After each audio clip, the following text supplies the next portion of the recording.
Queridos, abram a palavra de Deus comigo. Daqui a pouco eu oro mais. Mas vamos em Lucas capítulo 6. Nós estamos fazendo uma campanha intitulada As Maravilhas da Galileia na sua vida. Eu quero as maravilhas que Jesus fez na Galileia acontecendo na minha vida. Lá na Galileia Jesus curou, na Galileia Jesus libertou, na Galileia Jesus ressuscitou mortos, na Galileia Jesus fez milagres de provisão, e nós estamos estudando essas maravilhas. Hoje eu vou ler em Lucas capítulo 6, versículo 6 também. Por favor, abra aí.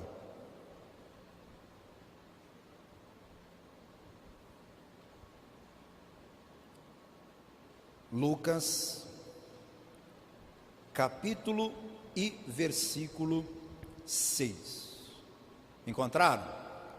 Está escrito assim: E aconteceu também em outro sábado, que entrou na sinagoga e estava ensinando.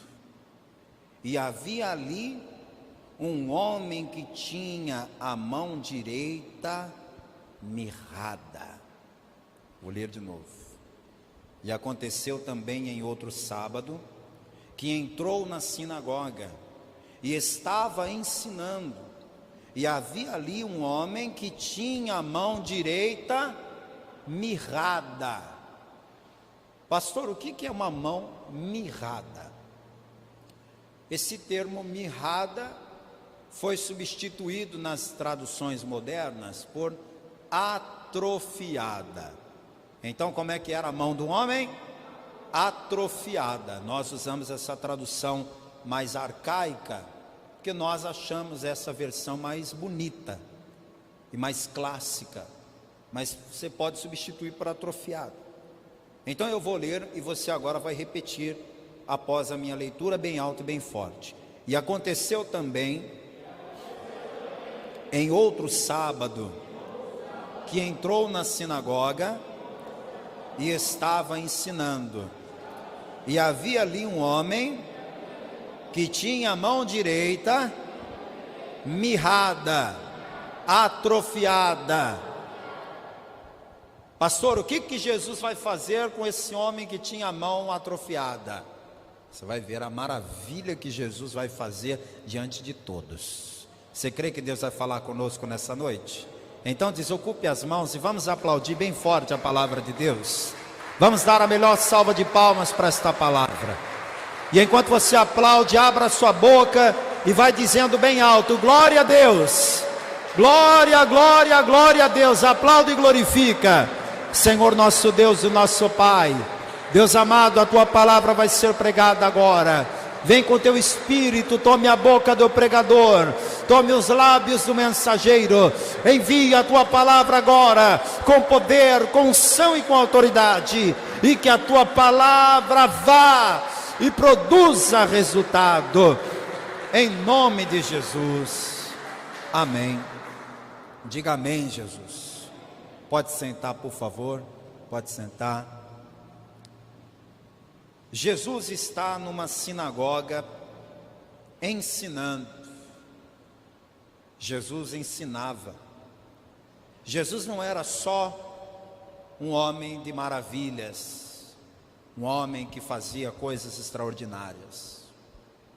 Jesus fazia maravilhas, fazia, mas a intenção não era se aparecer, se promover. Jesus fazia maravilhas quando ele via necessidade, quando tinha alguém sofrendo, quando tinha alguém precisando.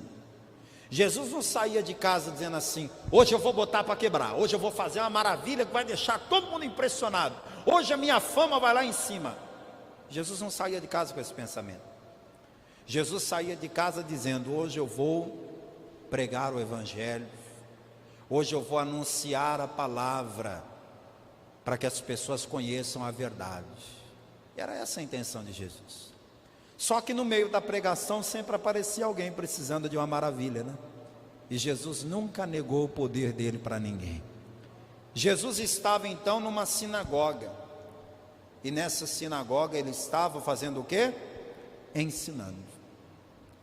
Veja que ensinar a palavra de Deus é algo que não pode faltar na igreja. Se a pessoa vai numa igreja aonde a palavra não é ensinada, a música pode até ser muito boa, sabe? A estrutura da igreja pode ser de tirar o fôlego, a oração pode ser poderosa, mas se a palavra não for ensinada, o que vai acontecer com as pessoas que frequentam aquela igreja? Elas não vão mudar de vida, porque o que transforma a vida de uma pessoa não é a música que a gente canta.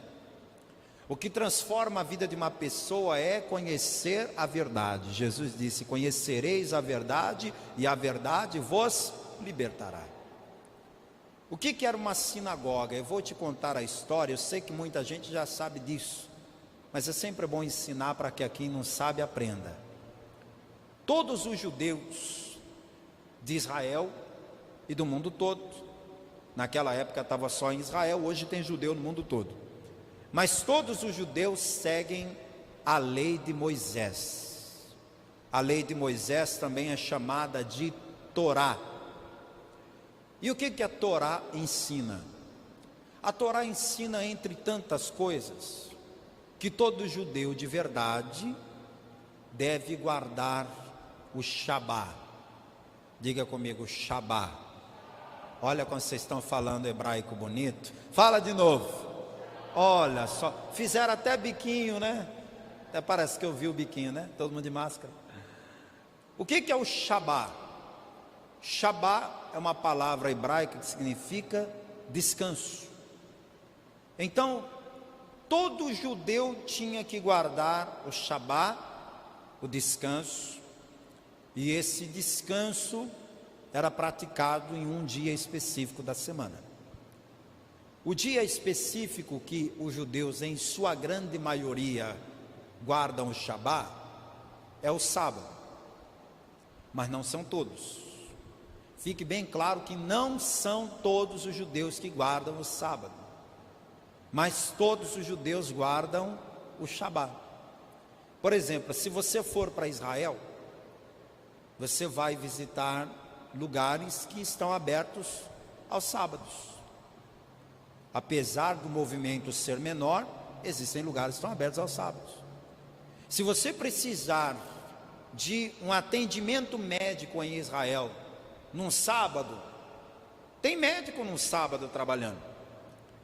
Se você olhar, você vai ver que tem policiais nas ruas trabalhando normalmente, num sábado. O que isso mostra? Que aquelas pessoas não são judeus de verdade? Não. Mostra que aquelas pessoas guardam o descanso em um outro dia da semana.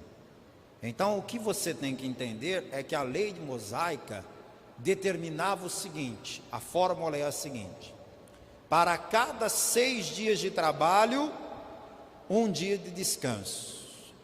Diga aí comigo: para cada 6 dias de trabalho, um dia de descanso. E quem criou essa fórmula? Quem? Deus. Quantos dias Deus trabalhou? 6 dias. E quantos dias ele descansou? No 7º dia.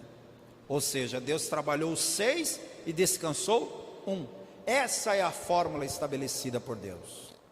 Não é saudável, amados, uma pessoa que diz assim: não, a coisa está feia, eu tenho que trabalhar mesmo, eu tenho que me matar de trabalhar, porque senão a coisa não anda. Eu vou trabalhar 7 dias na semana, e se inventarem o 8º dia da semana, eu vou trabalhar também. Se você acha que isso é uma vida saudável, espera que uma hora a conta chega, viu? Pessoa que acha que tem vigor para trabalhar 7 dias da semana, uma hora o coração para, não é?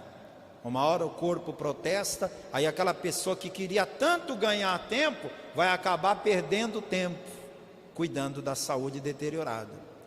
Mas também não é legal você querer descansar demais, sabe? Porque o brasileiro, ele tem um pouquinho essa tendência ao descanso, sabe? Tem um país aí, eu não sei qual é, que tem um hino, pessoal, que o hino diz assim: deitado eternamente em berço esplêndido. Não sei não que país é esse. Você sabe que país é esse, não? É o Brasil, né? Por aí você já vê, né? A gente canta no hino nacional que estamos deitados eternamente em berço esplêndido. Isso já dá uma preguicinha, não dá? Aí a gente quer trabalhar um dia e descansar outro, trabalhar um dia e descansar outro. Não dá. Tem gente que quer descansar 2, 3 dias na semana e depois reclama que Deus não está abençoando. Não, você tem que trabalhar mesmo. Tem que trabalhar. 6 dias na semana você trabalha, um dia você descansa. Está ótimo. E era isso que o judeu fazia. Então o judeu, quando chegava no 7º dia, que era o Shabá, eles diziam: já que eu trabalhei a semana inteira, nesse dia de descanso eu vou buscar a Deus. Então quando chegava o dia de descanso, os judeus lotavam o templo e lotavam as sinagogas. As sinagogas eram pequenas congregações onde o povo se reunia mais perto de casa para cantar, para ouvir a Torá, para orar. Era como se fosse um culto. E a sinagoga ficava perto das casas das pessoas. O templo de Jerusalém não era acessível para todo mundo. Quem morava perto do templo era um sortudo, podia ir direto no templo, mas a maioria que não tinha essa condição, congregava onde? Todo sábado o judeu ia para a sinagoga. Quem está entendendo a palavra até aqui? E Jesus, como um bom judeu, ia para a sinagoga também. E nesse dia ele estava na sinagoga e estava lá ensinando. Não tinha como negar o fato de que Jesus ensinava muito bem. Então Jesus, quando ia para uma sinagoga, rapidamente lhe dava uma palavra e ele começava a ensinar.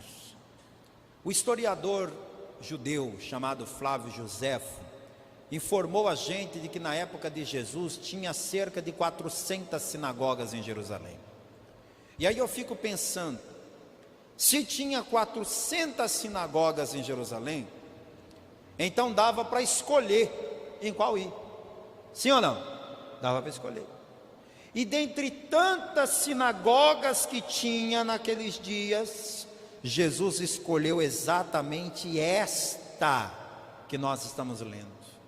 Ele poderia estar em qualquer outro lugar, mas ele escolheu estar naquela sinagoga, naquele dia e naquela hora. Sabe por quê? Porque ele, sendo Deus, ele sabia que naquele dia, naquela hora, naquela sinagoga, estaria ali um homem precisando de uma grande maravilha. Na vida de um homem de Deus e de uma mulher de Deus, nada é por acaso. Diga: nada é por acaso. Não existem coincidências no reino de Deus. Alguém pode dizer assim: eu estava passando aqui na Salgado Filho, aí por acaso eu olhei e falei: olha, paz e vida. Essa aqui é a igreja que fala na televisão. Será que tem culto? Aí o obreiro abriu a porta para mim, eu vi que estava tendo culto, entrei, sentei, assisti o culto, assim, por acaso. Alguém pode até achar que foi por acaso, mas não é por acaso, é propósito de Deus, é plano de Deus.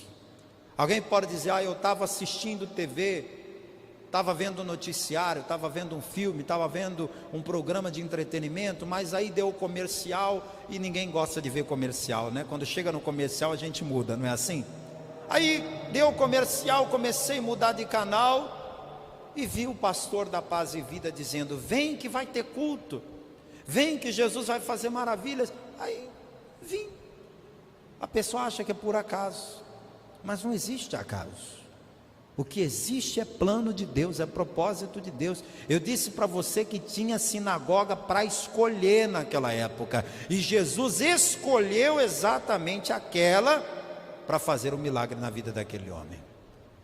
Você pode até achar que é por acaso que eu estou aqui pregando, que é por acaso que você está aí ouvindo, mas eu digo, Jesus tinha um plano para os dias de hoje. Jesus tinha um propósito com esse dia. Então Ele planejou tudo. Ele planejou me colocar aqui pregando esta palavra. Ele planejou colocar você aí ouvindo esta palavra, porque hoje é a sua vez de viver esta maravilha. Vamos aplaudir o Senhor, porque Ele planejou tudo. Eu não vou entrar aqui no mérito da questão do sábado. Eu acho que isso não vem ao caso hoje. Uma outra oportunidade talvez. Hoje eu quero falar exclusivamente da maravilha que Jesus fez. Então vamos ler de novo o verso 6. E aconteceu também outro sábado que entrou na sinagoga e estava ensinando. E havia ali, e eu quero que você pegue uma caneta e circule a palavra ali. Havia ali um homem que tinha a mão direita mirrada. De acordo com o texto, onde é que o homem da mão mirrada estava? Ali. Ali onde? Ali na mesma sinagoga que Jesus estava pregando. Então, se esse homem estava ali na sinagoga e era sábado, o que isso prova? Isso prova que esse homem era um judeu religioso, rigoroso, fiel à sua religião, porque o judeu fiel à sua religião, todo sábado ele está onde? Na sinagoga. Se esse homem estava ali na sinagoga, isso prova que ele seguia à risca a sua religião, porque era o que a religião mandava fazer. Só que aí eu pergunto a você, se esse homem estava ali na sinagoga todos os sábados, por que é que ele ainda estava com a mão mirrada? Não é uma coisa para se pensar? Porque ele ia todo sábado, provavelmente na mesma sinagoga, e todos os sábados ele ia com a mão mirrada e voltava como? Com a mão mirrada do mesmo jeito. Então eu chego a uma conclusão aqui, amados, e não quero que você se ofenda. Eu não estou aqui para falar mal da religião de ninguém, mas eu estou aqui para abrir os teus olhos espirituais. Se eu tivesse que defender uma religião, eu iria defender a religião judaica, porque é a religião da época de Jesus, e nem a religião judaica escapa disso, porque aquele homem era um judeu religioso, frequentador de sinagoga todo sábado, e ele ia para a sinagoga com a mão mirrada, voltava para casa com a mão mirrada. No outro sábado ele ia com a mão mirrada, voltava para casa com a mão mirrada. E o que resolveu na vida dele a religião judaica? Nada, não mudou nada. Ele estava convicto de que aquela era a religião boa, aquela era a religião ideal. Mas qual era o benefício que a religião estava trazendo para a vida dele? Nenhum. Você pode ser um defensor da religião católica, porque você acha que essa é a religião boa. Tem católico que diz, não, a religião católica é a religião boa, é a religião certa. Você pode ser um defensor da religião espírita e dizer, eu sou espírita kardecista, porque eu acho que é uma religião de gente inteligente, intelectual, iluminada. Você pode dizer, eu acho que a religião boa é a religião do candomblé, porque é uma religião dos orixás poderosos. Você pode achar que a religião boa é o Islã, você pode achar que a religião boa é as orientais, você pode achar que a religião melhor é essa ou aquela, e há até quem diga que a religião boa é a religião evangélica, porque para muita gente ser evangélico é religião. Só que eu estou dizendo para você que religião nenhuma resolve, se a pessoa não tiver um encontro real e verdadeiro com Jesus Cristo. Então eu não estou aqui dizendo para você que é religioso, Troca de religião, porque a tua religião não é boa, vem para a minha que é a boa. Não, não estou aqui te oferecendo religião, eu estou aqui te oferecendo um Jesus que faz maravilhas, um Jesus que salva, um Jesus que liberta, um Jesus que transforma, um Jesus que faz coisas que ninguém pode fazer, que religião nenhuma pode fazer. O que a religião está resolvendo para esse homem? Ele vai para a igreja dele e volta do mesmo jeito. O católico tem que pensar nisso. Eu sou católico por quê? Porque a minha avó era, porque a minha bisavó era, porque a minha mãe é, porque a minha tia também é, porque o meu irmão também é, porque o meu marido também é. Tá bom, já entendi. Mas na minha vida, qual é o resultado que essa religião está trazendo? Está mudando o que para mim? O espírita tem que fazer essa análise. Eu sou espírita por quê? Eu sou espírita porque os meus colegas do trabalho são espíritas, me levaram lá e eu fui, gostei e fiquei. Eu sou dessa religião por quê? Porque me disseram que essa é a boa. Tá bom, você pode escolher a religião que quiser, mas por favor, analise. Está mudando a tua vida? Está resolvendo a sua vida? Religião nenhuma pode te transformar, só Jesus faz isso. Jesus entrou naquela sinagoga para ensinar. Só que quando ele viu aquele homem da mão mirrada, Jesus não se conteve. O Espírito Santo que estava dentro de Jesus, na mesma hora começou a agitá-lo. E olha só o que Jesus fez. Versículo de número, vamos ver aqui, versículo de número 7. E os escribas e os fariseus atentavam nele, se o curariam no sábado, para acharem de que o acusar. Verso 8. Mas ele, conhecendo bem os seus pensamentos, disse ao homem que tinha a mão mirrada: levanta-te e fica em pé no meio. E levantando-se ele, ficou em pé. Jesus está chamando a atenção de todos para um homem que queria se esconder de todos. A psicologia confirma que pessoas com deficiência, em sua grande maioria, isso não é uma regra, e não estou dizendo que é o que deve ser feito. Tomara que os deficientes mudem de atitude, mas infelizmente é assim que é. A maioria das pessoas que tem alguma deficiência, alguma mobilidade reduzida, se envergonham disso e sentem complexos. Pessoa que tem alguma deficiência, se ela pudesse esconder de tudo e de todos, ela faria isso. Tanto é que quando dá para esconder, a pessoa esconde o máximo que pode. Esse homem tinha a mão direita mirrada. Você acha que ele cumprimentava as pessoas dando a mão? Você acha que ele fazia isso? Ele tinha a mão direita mirrada. O que você acha que ele fazia com a mão? A Bíblia não está dizendo que ele não tinha mão, não entenda errado. A Bíblia não diz que ele não tinha mão, não diz que faltava dedo na mão dele, não diz nada disso. O que a Bíblia diz é que ele tinha a mão mirrada, a mão dele era mirrada, não abria, era atrofiada a mão dele. Então você acha que ele andava com a mão desse jeito aqui para todo mundo ver? O que você acha que ele fazia?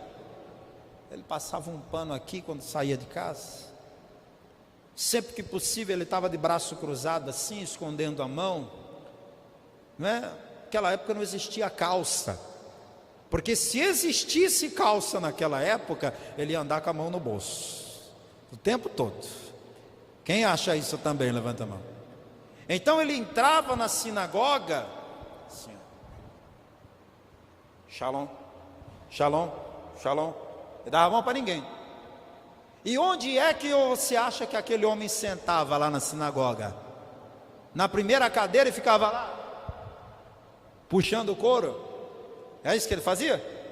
Sentava na última cadeira que tinha, ficava lá quietinho, religiosamente ouvindo a pregação dos rabinos. E quando o culto acabava, ele continuava lá. Quando todo mundo ia embora, ele levantava e ia, quietinho. Tanto é que ninguém sabe o nome desse homem. Aqui nós temos o relato de Lucas. Lucas contou essa história, Mateus também contou, Marcos também contou, e ninguém diz o nome dele. Ninguém diz, havia um homem chamado José que tinha mão mirrada. Não está escrito o nome dele. O que aquele homem queria era ficar no anonimato, ficar ali escondido. Às vezes, amados, a gente sente que a melhor coisa a fazer é se esconder. Às vezes a gente acha que a melhor saída para os nossos problemas é se esconder, fugir, colocar uma máscara diante de nossa face, para que ninguém nos veja como realmente somos. Só que Jesus está aqui nesta noite, e sabe o que Ele vai fazer comigo e com você?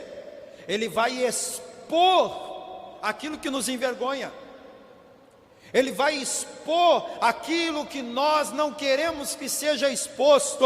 Mas eu vou lhe dizer uma coisa: Ele não vai expor aquilo que você tem vergonha para te humilhar. Ele não vai expor aquilo que você tem vergonha para fazer você ficar humilhado diante de todos, envergonhado diante de todos. Mas Ele vai fazer isso para que na hora que a maravilha aconteça, todos saibam quem você era e quem você é a partir de agora. Quando Jesus, no meio da pregação, Ele para e Ele diz assim: ei, você aí, levanta. O homem levantou. Quando o homem levantou, todo mundo olhou para ele e falou: quem que é esse cara? Ele vem aqui, é? Nunca notei. Jesus, sabendo quem era aquele homem, sabendo a sua deficiência, verso 10, Jesus vai fazer a maravilha, olha aqui. E olhando para todos ao redor, disse ao homem: estende a mão. E ele assim o fez, e a mão lhe foi restituída, sã como a outra. Vamos aplaudir o Senhor. Esse é o nosso Jesus. Dá glória a Deus, porque Ele é digno.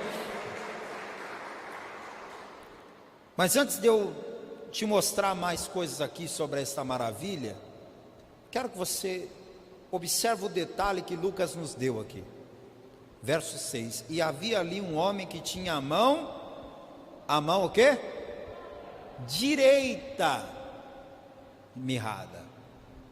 Na Bíblia de quem está escrito que era a mão direita dele que era mirrada? Todo mundo tem essa informação aí em Lucas 6,6? A mão direita. Então vamos fazer uma enquete. Quem de vocês aqui é destro? Levanta a mão quem usa mais a mão direita do que a esquerda. Fica com a mão erguida. Dá uma olhadinha à sua volta aí, Observa quantas pessoas aqui são destras. Estou até com vergonha de fazer a próxima pergunta, viu? Baixa a mão aí. Quem aqui é canhoto?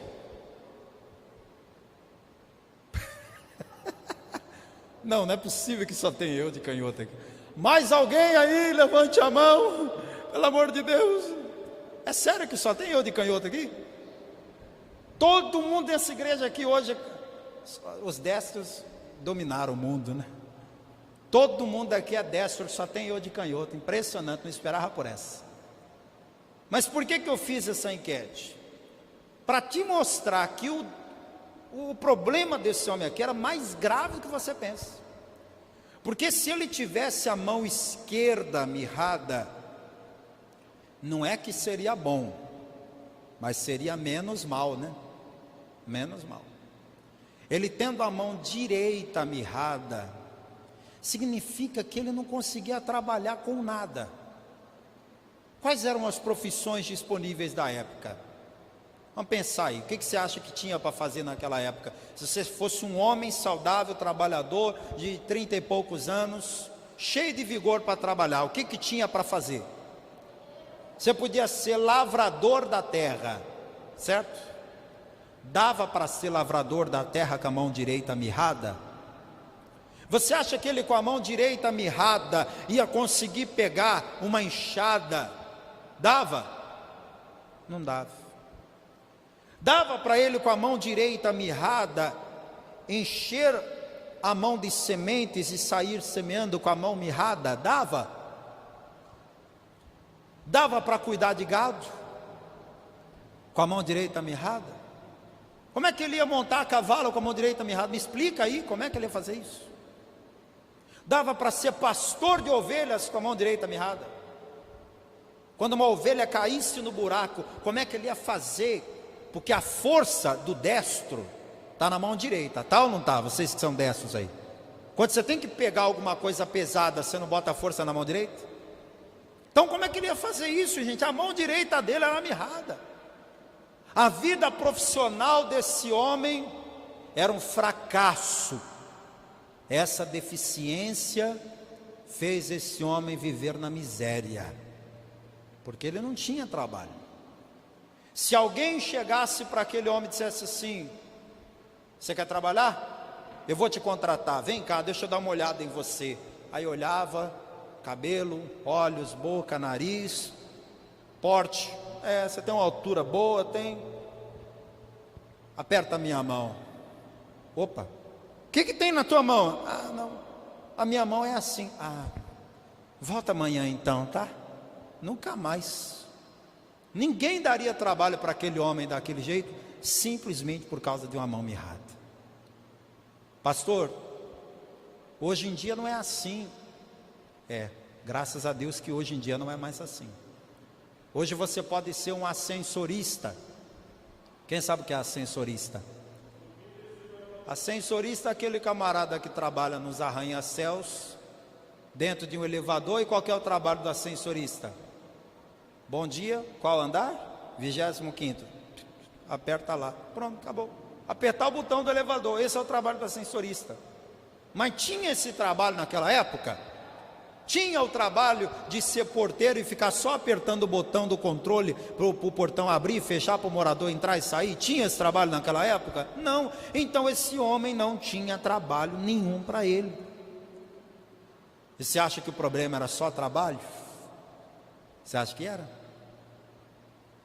Deixa eu falar com as mulheres aqui.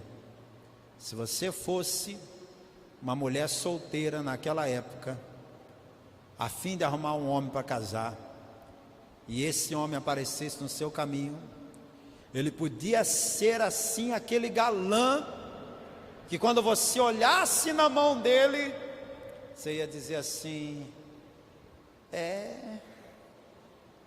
não vai rolar, não vai dar certo. Sabe por quê? Porque o teu pai ia dizer assim: minha filha, olha para a mão desse homem. Como que esse homem vai trabalhar para te sustentar? Minha filha, você vai passar fome com esse homem. E por mais que ele fosse bom de papo, por mais que ele fosse um homem galanteador, nem namorada ele arrumava por causa da mão mirrada. Por causa da mão mirrada, aquele homem afastava as amizades. Porque sabe como que os judeus antigos enxergavam as deficiências? Como maldições de Deus. Quando uma pessoa nascia com uma deficiência ou desenvolvia uma deficiência, os judeus diziam que aquela pessoa foi amaldiçoada por Deus. E você acha que alguém queria ser amigo de uma pessoa que foi amaldiçoada por Deus? Então aquele homem era solitário, triste, pobre, sofredor. Apesar disso, era religioso. E a religião ajudou alguma coisa? Não ajudou em nada. Quem é que vai ajudar esse homem? Quem? Jesus. Qual é a sua deficiência? Qual é a sua dificuldade? Qual é o seu problema? Jesus está aqui para te ajudar a superar isso. Jesus está aqui para te ajudar a vencer isso. Quando Jesus falou para o homem assim, no verso 10, estende a mão. O que foi essa frase de Jesus? Essa frase foi um desafio de fé. Amados, Deus muitas vezes desafia a nossa fé. Jesus sabia que o homem tinha a mão mirrada. Jesus sabia que a mão do homem não abria. Ele sabia. Mas mesmo ele sabendo que o homem tinha a mão mirrada e que a mão dele não abria, Ou vai dizer que você não acha que esse homem, quando chegava em casa, na frente do espelho, ficava tentando? Você não acha não que ele tentava? Ele sabia que a mão dele não abria. Mas quando Jesus disse, estende a mão, Jesus está liberando para aquele homem uma palavra de vitória. Jesus sabe dos teus problemas. Quem acha que ele sabe? Sabe de todos. Jesus sabe das suas dificuldades, das suas deficiências, das suas lutas, mas ele está desafiando a sua fé. E se você aceitar o desafio de fé que Jesus está te propondo, você vai viver a maravilha para a glória dele. Quando Jesus falou, estende a mão, eu acho que teve um intervalinho ali de alguns segundos.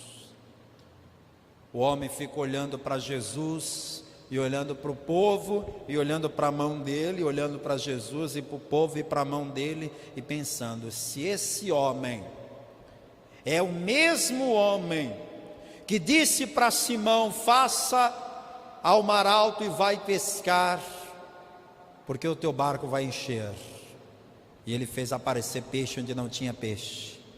Se esse homem é o mesmo homem que libertou o endemoniado aqui da sinagoga, se esse homem é o mesmo homem que abre os olhos dos cegos, se esse homem é o mesmo homem que acalma a tempestade, se esse homem é o mesmo homem que multiplica pão e peixe, então ele pode endireitar minha mão mirrada. Quer saber? Eu creio. E ele liberou a palavra, ele creu na palavra, e ele olhou, a sua mão estava perfeita.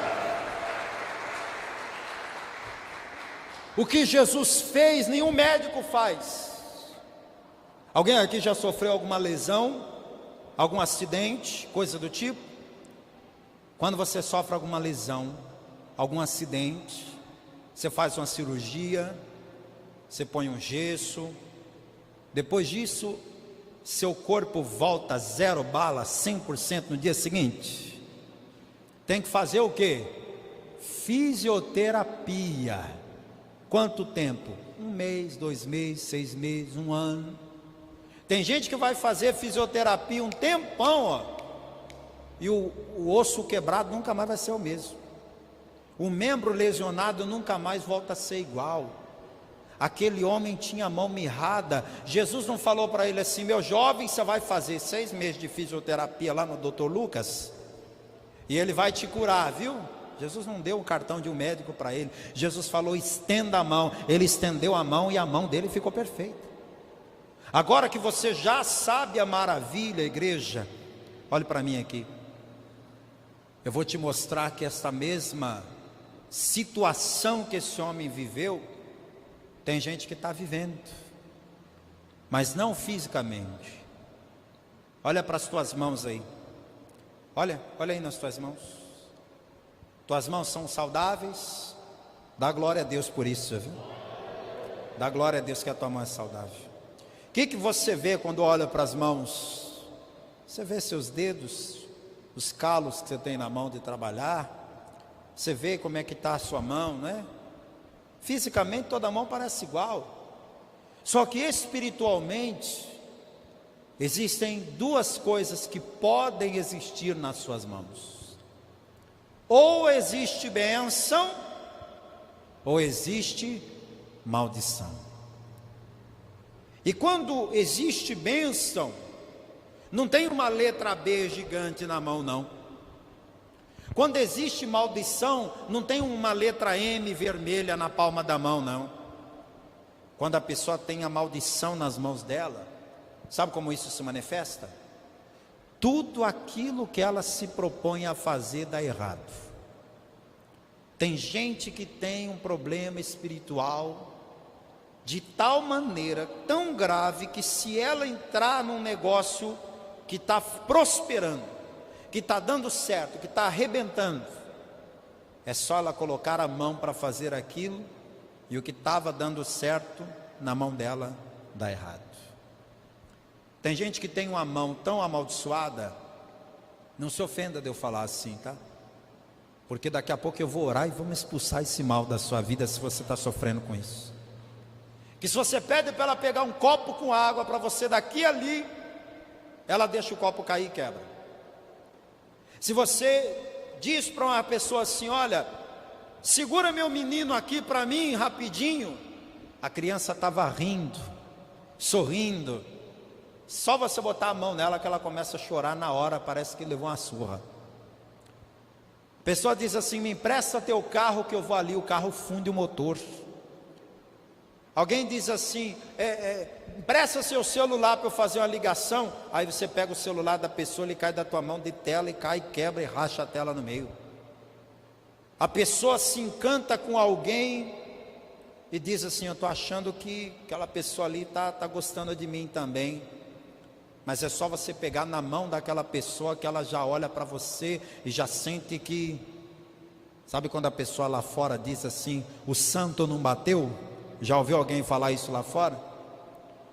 Mas tem pessoas que vindo para um relacionamento, é só ela ter um contato, por menor que seja, a pessoa... Puxa, sair para jantar com aquela moça, eu achei que ela era gente boa, mas sei lá, não gostei dela. E às vezes a moça está sozinha, querendo casar, querendo ser feliz, mas ela tem a mão amaldiçoada até para o relacionamento. E isso é um problema espiritual.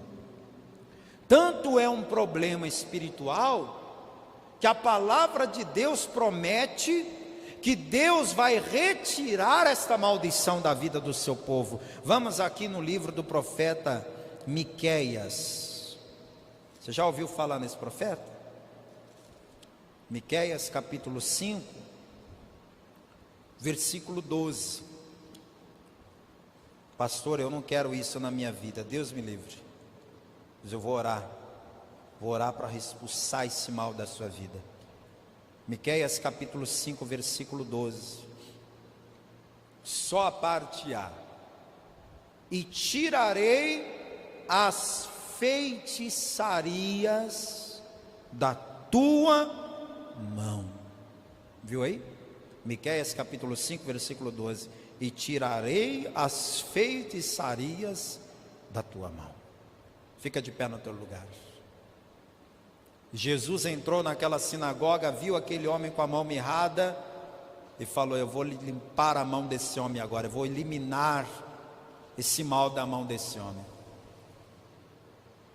Escuta, eu não estou aqui para falar de demônios, eu estou aqui para falar de Jesus.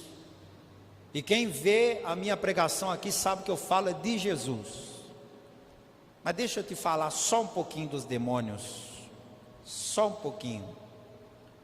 Demônios são espíritos, não têm corpo. Logo, por não terem corpo, quando eles encontram a oportunidade de agir na vida de alguém, eles se alojam no corpo. Os demônios são como um parasita. O parasita faz o que com o animal? Ele se aloja no animal e fica lá, né, sugando ele. Os demônios fazem a mesma coisa. Tem demônios que se alojam na mente, que trabalham ali, no pensamento, no raciocínio, na cabeça da pessoa. Tem demônios que se alojam na coluna. O preto velho, não sei porquê, mas ele gosta de se alojar na coluna das pessoas. Existem demônios que gostam de se alojar nas mãos.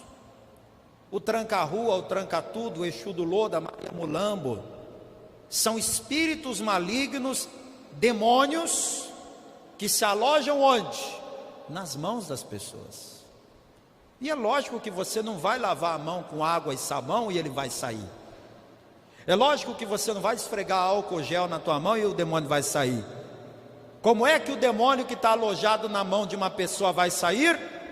Quando o Senhor Deus, que tem todo o poder, eliminar esta maldição das tuas mãos. Quem conseguiu entender isso? Pastor, como é que eu me livro desta maldição das mãos? A primeira coisa que você tem que fazer é levantar a sua mão para Jesus. Quando você levanta a sua mão bem alta e diz: eu recebo Jesus como meu único, suficiente, exclusivo e eterno Salvador, você está dando o primeiro passo para toda a maldição das tuas mãos cair por terra. Então, antes de eu fazer a oração de libertação nas mãos, eu quero perguntar se nesta reunião tem alguém aqui que ainda não levantou a mão para Jesus, que ainda não recebeu a Cristo como Senhor e Salvador. Eu não estou te chamando para sair da sua religião e vir para a minha. Eu estou te chamando para ter um encontro com Jesus, porque é só Ele que transforma vidas. Pastor, eu quero entregar minha vida para Jesus. Então faz um sinal com a sua mão, levante a sua mão bem alto, se tem alguém aqui que quer fazer isso. Pastor, eu quero entregar minha vida para Jesus, levante a mão se tem alguém.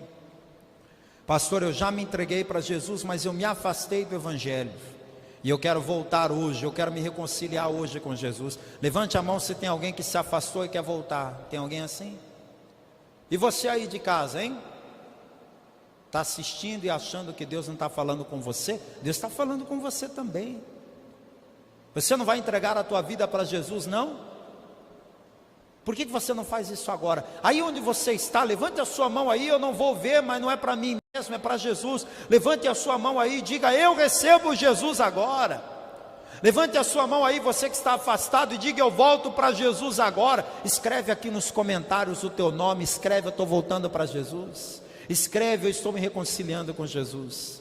E haverá festa no céu por tua causa. Vamos aplaudir a Jesus pelas pessoas que estão em casa tomando essa decisão.